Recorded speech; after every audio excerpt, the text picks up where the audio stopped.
na Julius Ogamba akaribu kila kitu na pesa wanakula. Sasa nyinyi wa Kenya, masomo ndio ni muhimu. Bila masomo sisi hatungekuwa hapa. Bila masomo kila mtu angekuwa hapa, lakini masomo ndio muhimu. Sasa Rais William Ruto ungemarisha education. Education kwa waziri wako imesambaratika. CDF ilitolewa isaidia watu. Yule mwenye alianzisha rasmi kukula pesa ya CDF ni Nduale wakati wenye alikuwa bunge kule Garissa town. Aliiba pesa akafunza hao wabunge wote. Mwingine ni Junet.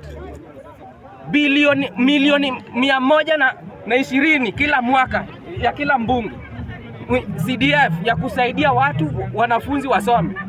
Junet hiyo pesa alikula yote.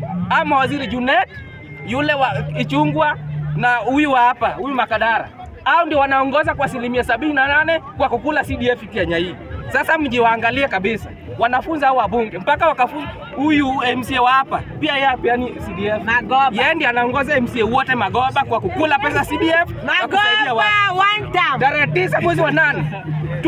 Tuwasafirishe Magoba direct. William Ruto Sugoi, Murkomen kwake.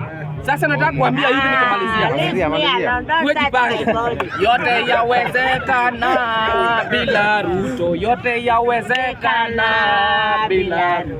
Yote yawezekana bila Ruto. Yote yawezekana bila Ruto. Yote yawezekana bila Ruto. Yote yawezekana bila Ruto. Yote yawezekana bila Ruto. Yote yawezekana bila Ruto. Tusimame sisi wote tarehe 9 Simbali mwezi wa 8 mwaka ujao.